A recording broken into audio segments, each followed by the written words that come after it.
Hello and welcome to the Wilder Lincolnshire podcast from the Lincolnshire Wildlife Trust. We're out and about today at Gibraltar Point Nature Reserve with Warden Richard. Hi, Richard. Good morning, Melvyn. And Assistant Warden Beth. Hello. Good morning. What a glorious day we've got here. I'm going to start off by saying something. There's a caterpillar crawling on your boot. What is it? It's a cinnabar moth caterpillar. And we've just seen what it hatches into eventually as well. Yeah, we've seen a cinnabar moth coming up the path towards the shorebird warden's hut. They like ragwort particularly, and we've got a little bit on site, and it's managed to follow me all the way here. Very nice. Other things we've seen as we've arrived, we had skylark and meadow pipit in the air. Yep, we had meadow pipits. So they're quite common here on the salt marsh, so our commonest breeding species. They've actually suffered quite a heavy decline in recent years. They are amber-listed species. Now, we're talking about a success story here at Gibraltar Point, but also an area we have to keep very special. But it's actually moved quite a bit over the years because we're standing next to an observation point. Where are we? So we're at the shorebird hut at Gibraltar Point, so the southernmost end of the public access point here at Gibraltar Point.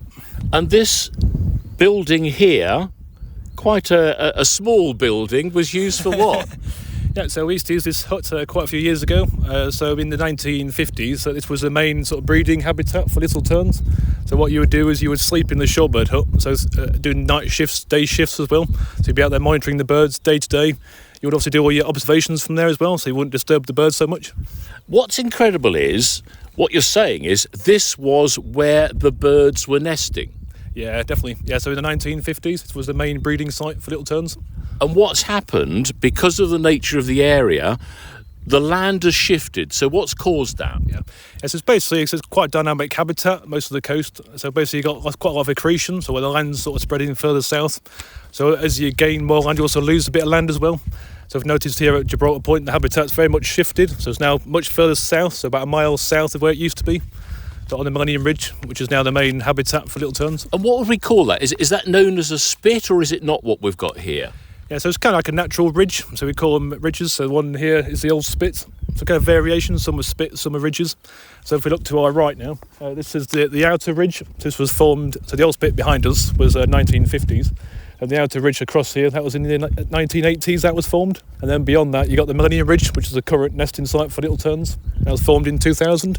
So you've mentioned one of our key species we're going to talk about today, little terns. How important is it to look after the nest site here for little terns? Yeah, so it's very important. So historically in Lincolnshire there was 9 breeding sites for little tern, and now we're down to the current day just 1 breeding site in Lincolnshire. Just one? So Gibraltar, here? Yeah, that's it. Yeah, so Gibraltar Point's now the only breeding site in Lincolnshire. Why do we think that is? Why nowhere else?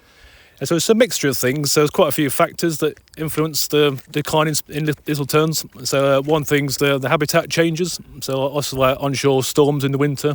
So loss of habitat. You've got disturbance from the public. So they say here in Lincolnshire we've got the highest density of caravans in the whole of Lincolnshire, in the whole of Europe. Also predation as well. So like foxes, carrion crows. We've also seen little egrets as well, taking little tern chicks in the past. So many things sort of against little terns. Right, okay. Where have the little terns been in the winter months, and to come back here then? Yeah, so they winter in West Africa. So what they do is they'll arrive here in the UK, usually sort of last week of April. They'll start nesting sort of last week of May, typically around the 24th, 25th of May. So it's quite systematic every year, always roughly the same week. And then they'll sort of breed here from the end of May. First chicks typically sort of mid-June. They're fully fledged. So fledged means they're basically independent. They've got fully developed wings, they can fly. So they then start flying sort of late July, and then by August they're straight off back to Africa. Wow. So it's a very short window really, so it's sort of 2 or 3 months and they're off again. And how do they decide where they're going to nest? Are they looking for a particular habitat? Yeah, so it's quite a mystery, really. Yeah, so main habitat's the shingle ridges. That's a mixture of sort of sand and stones. And here at Gibraltar Point, because the habitat's so dynamic, it does change. So every high tide can completely change the habitat and reshape it. So it's never the same year on year. Let's just have a look at this map that you've brought along, just to show me. And when we look at this, we can see where the actual hut would have been. That's still there now. But actually, this whole area to the bottom, that's now fenced off during the breeding season, is it? Yeah, that's right. Yep. So we have this fence here called the Shorebird Sanctuary. This is closed off from the 1st of April until the 1st of September every year. This has been going on since 1976. So next year's our 50th year of this fence and the Shorebird Sanctuary here at Gibraltar Point.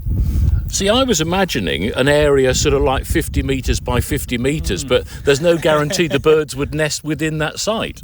Now, so the kind of the key thing really is kind of like zoning the habitats. So because it's very important to get public on site, so we don't want to close off the entire reserve. You want people to kind of go and experience things as well. So you've got some areas where public can't go, some areas where they can go. I think it's quite important to do that. And it's always a fine line, isn't it, between, we want public support, we want people to come to the sites, but you have to keep some areas special as a reserve. Yeah, definitely. Yeah, absolutely. Yes. And with something like this, we've got that going on and the fence, but you mentioned predators, so we need to try and keep predators off the site as well, do we? Yeah, so it's always an ongoing challenge every year. So so main threats to little terns and ground breeding nesting birds, so like ring plover as well, and oystercatcher that we also look after. So foxes are kind of the main threat, so particularly overnight. So Beth's worked out in the past, so the main activity for foxes are between 11 p.m. and 3 o'clock in the morning. So we also do night shifts as well, so people employed to do like night shifts each night as well. So once the first little tern chicks have hatched, they become quite mobile, because while they're on eggs they're quite safe in the enclosures. The nets are also electrified, so it keeps all the foxes out during the daytime, and also while the chicks haven't hatched yet. But as soon as the chicks become mobile, that's quite important then to do the night cover to keep the foxes out at night. Okay, let's bring Beth into the conversation here then.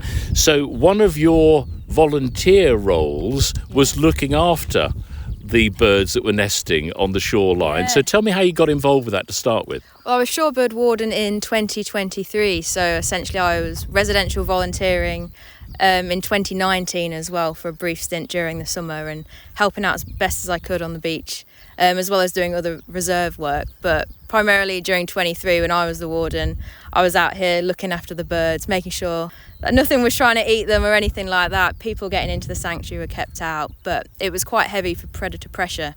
So we was getting a lot of foxes in the night, but we was doing our best to keep them out. Several foxes at a time, or would they come through individually? They'd come through individually, so what I worked out was that they were coming in en route, so you'd see them in the night, you would scan for eye shine, and bright glowing yellow eyes meant, yep, that's a fox, and you need to do your best to shout and scare it off. But hang on, you're here on the beach on your own, and you've got these eyes looking at you. Yep. That sounds awful. It's quite scary, but it's quite peaceful out here at night, which is quite lovely, really.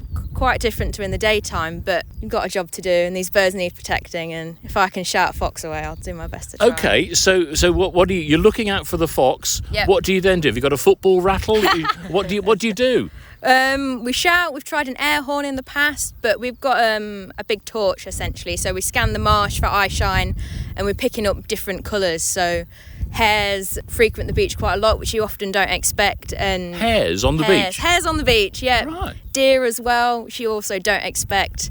They'll be out in the night scanning around, as well as the shorebirds, but they've got different coloured eyes to the foxes.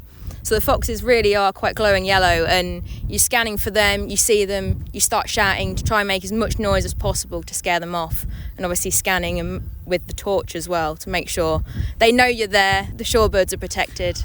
Really interesting point you make, though. So deer, but they wouldn't be going after the nests or the chicks or anything, but they could trample them, couldn't they? Absolutely, they could. It's a weird sort of pressure because they don't necessarily pose the same kind of threat as a fox. Obviously, a fox would eat the eggs, it'd eat the chicks, whereas a deer might naturally stumble upon the eggs and cause a clutch to fail. Yeah, we've come past some badger poo on the way here. Would they go after the nests? Yeah, so badgers eat eggs as well. So don't necessarily see them that far out in the sanctuary, but not necessarily that they're going to keep out either. Oh, is something on your leg again? What's going on? I think it was a frog hopper. Oh, was it? Oh, nice. Well, we're out. We're doing wildlife and nature. Absolutely. Talk me through a sort of an average night then. So you've got your tent. Absolutely. You're out there trying to protect these birds. What sort of things are you actually doing, as well as scaring foxes? So we're basically just sitting out and waiting for them to turn up and make sure that they're safe. So we do 6-7 hour stints at a time. So we sit in our tent, especially on the really bad weather nights when it's chucking it down with rain or it's a bit of a high wind, but we'll get out the tent every 10 or 15 minutes, scan for eye shine. If we don't see anything, we sit back down. If we hear any alarm calls as well, so little terns will alarm for predators. They'll start making a call, and you're like, well, this fox has creeped up in the past 5 minutes, started walking down the marsh, come over the creek from the visitor centre just behind us, and come straight into the sanctuary. But if they're not facing you, they don't see the light, you're not necessarily going to catch the eye shine. So the birds are doing a good job of letting us know as well. What about things like high tides? Because they are nesting on the gravel, aren't they? Absolutely, yeah. Luckily, high tides aren't in the peak of the night. They aren't at midnight. They're typically really early morning or late at night. Okay. Do you have to move the nests at all? And is there a danger in getting involved in doing that? You'll put the parent birds off. Absolutely, yeah. So if some tides are quite extreme, so anything from a 6.5 metre up to 7 and beyond is considered quite dangerous for birds. The wind could make a difference and push the waves up a lot higher than we're expecting. So if we're out there monitoring, we'll make sure we cover the really high tides, and if we know a nest is quite low down, we'll try and move it out of the way. Some exciting news today, Richard. Oh yeah, so quite pleased to report this morning that the first 2 little terns of 2025 were hatched this morning. Hey, and you've been out, you've taken a photograph. Oh, absolutely, yep. So we were out there this morning about 6 o'clock because there's a bit of a threat of a high tide this morning. So we're out there checking the nest first thing this morning. And what's it like when you're approaching the nest? Because I'm sort of thinking again, the birds that are there will be put off by foxes and everything. What about human intervention?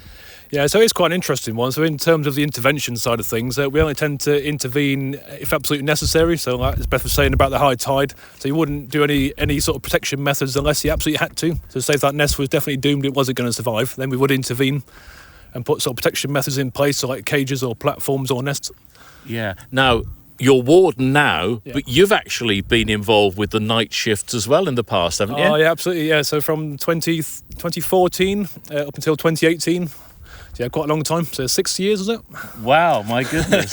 Yeah. And getting involved with that, what was it like for you? I mean, have you seen changes to the habitat even in a relatively short space of time?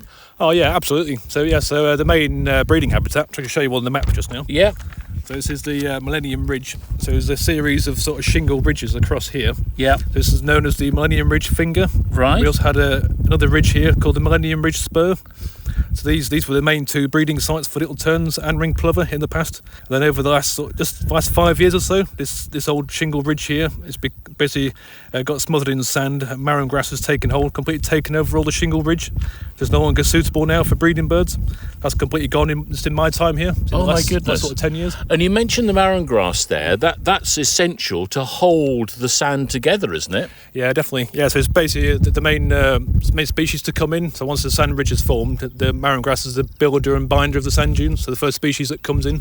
Now we're focused on little tern, but there are a couple of other species that we're also looking to protect as well. Yeah, definitely. Yeah, so just a bit of background. So yeah, little terns, that's a Schedule 1 species under the Wildlife and Countryside Act 1981. So under that act, we do have to apply for a licence every year. So it's basically a criminal offence to disturb, as they phrase it, a bird on, at or near a nest. So to do that, we need to apply for a Schedule 1 licence, which basically involves applying to Natural England to make this licence. And it can take quite a while to get this application through. We've got to review that every year. So also background check if you're a known egg thief, that sort of thing. We've also got to do a few references as well. So 2 independent references to prove who you say you are and kind of work you're going to do. And you can do what you're going to do. Let me just pick you up before we go on. Yeah. Egg thief you mentioned. Yeah. Is that still a thing? Yeah, so it's not so much nowadays, but yeah, it's certainly still a risk.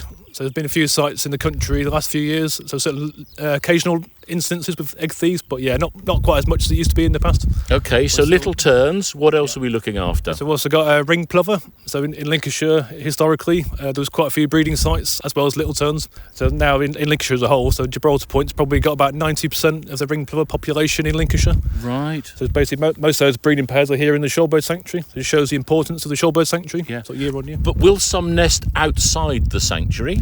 Yeah, so funny you should mention it.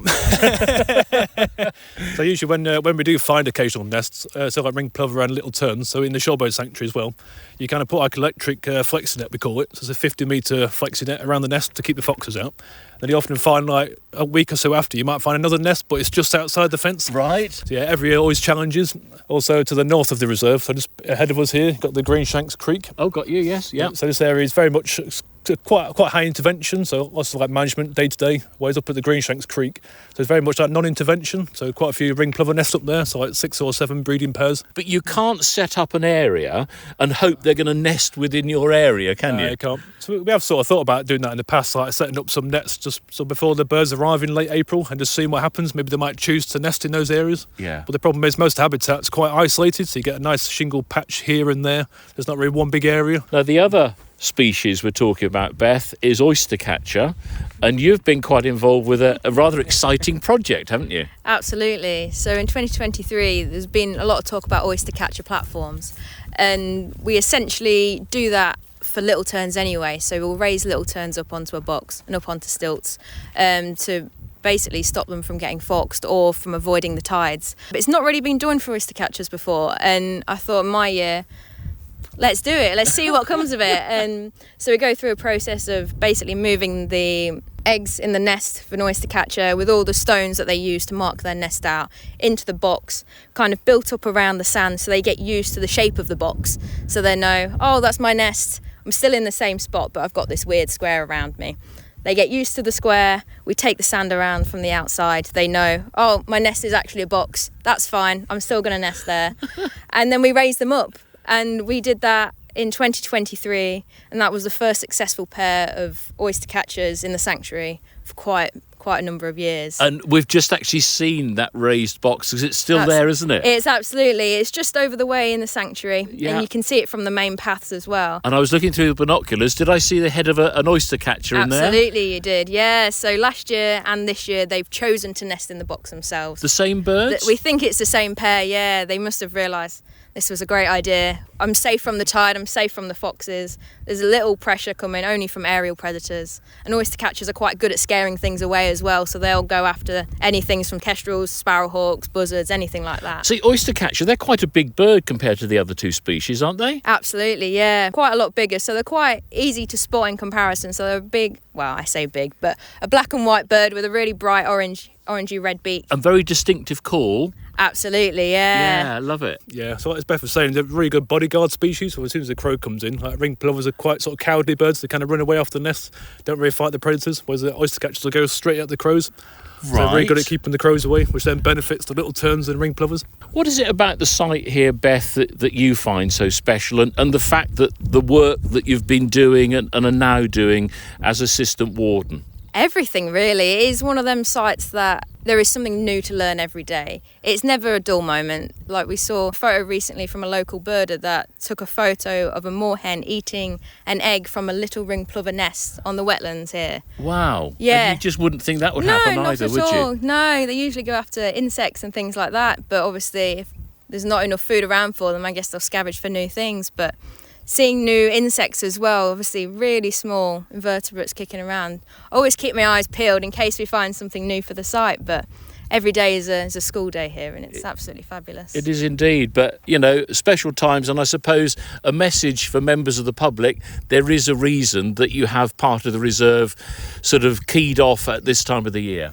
Yeah, absolutely. Yeah, so we have the shorebird sanctuary fence to basically give the birds the space to breed and set up territories early in the season. So it's really important for those breeding birds to kind of have that space and just be left alone to their own devices, just to settle down and make territories and breed without sort of disturbance. So really important. We also have quite a good team of volunteers as well that manage the beach day to day. About sort of 20 volunteers that are out here every day, sort of wardening the beach.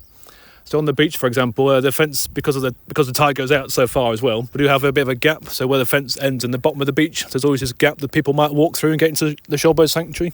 So very much accidental, not their fault. So we have sort of volunteers just then having to chat to people, say, oh, sorry, you can't go in that area. Just explaining sort of what we do and why we do it. I mean, it is fabulous. I mean, we have got a very special day today, and I'm looking across a very clear views of the Norfolk coast. And that, again, is an attraction to this area. I was watching the seals on the sandbank as well.